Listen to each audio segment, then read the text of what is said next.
You see, as I mentioned last time, this workbook once belonged to Mike, aka Michael Afton. The book establishes that Mike writes his answers in red pen. It also establishes that there's a spirit possessing the book who speaks to Mike via lightly faded text. From what I can gather, it appears to be the spirit of Golden Freddy. And starting with that information, the logbook then proceeds to drop bombshell after bombshell as far as lore reveals go. First, the book outright confirms what we've known for a while now, that Mike is the same Mike who works as the night guard during Sister Location. When asked what he would like for his 1-week bonus, we see him doodling in the corners of the page baskets of money and baskets of exotic butters. On another page, he's drawing a smooth set of casual bongos. Sure, it's nothing earth-shattering, but when it comes to this franchise, getting any portion of any theory confirmed is a big win. And while that reveal might not be all that earth-shattering, you know what is? The book reveals that Michael Afton is who we play as in FNAF 4. On page 40, the workbook starts asking about dreams, and via his doodles, we see that Mike somehow knows the appearance of Nightmare Fredbear, something only the protagonist of FNAF 4 should be aware of. To further confirm this, on page 23 of the book, the spirit who uses the book to talk to Mike outright asks, "Was your favorite childhood toy a plastic purple telephone?" Which, as you may remember, is a direct reference to the purple telephone on the ground in the FNAF 4 bedroom. And if you still think it's a coincidence, it's not. 20 pages later, the spirit starts talking about whether any of the toys on the page look familiar. Most don't,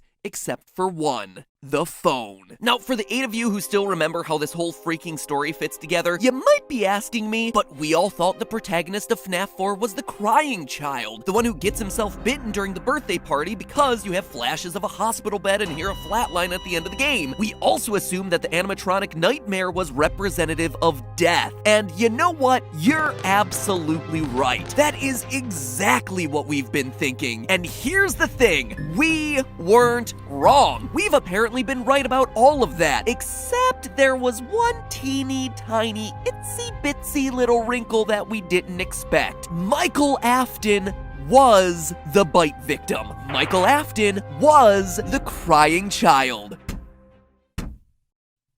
I know! I couldn't believe it either, but the proof here is unquestionable. On page 75, a page asking about imaginary friends and featuring the psychic friend Fredbear plush, the spirit outright asks, "Does he still talk to you?" And perhaps the most damning piece of evidence of all, on page 103, the huge reveal, quote, "The party was for you." Mike Afton is confirmed to be the crying child. He's the bite victim. He's the one who, at the end of the game, apparently needed to be put back together. It seems undeniable at this point. So yeah, that is proof that Chris Afton does not exist. He is not real. Michael Afton is proven to be the bite victim, as you just saw. We don't know the older brother's name. We don't know the mother's name. We know that from game theory that the mother, Ballora, is supposed to represent the mother. Like, she doesn't really exist, like, per se, possess Ballora. Like, I know other people make fan reviews about it, like, I understand. And then William Afton is Springtrap. Elizabeth went on to possess Baby. How we know her name is Elizabeth is because of Henry from FNAF 4. Like I said, we have no idea on the older brother's name. It's not Mike, as proven true. But also, in that same video, I never played a clip of it, it did say that Mike, he never remembered his name. So Mike wouldn't even be his name, but that doesn't necessarily per se that his name is Chris.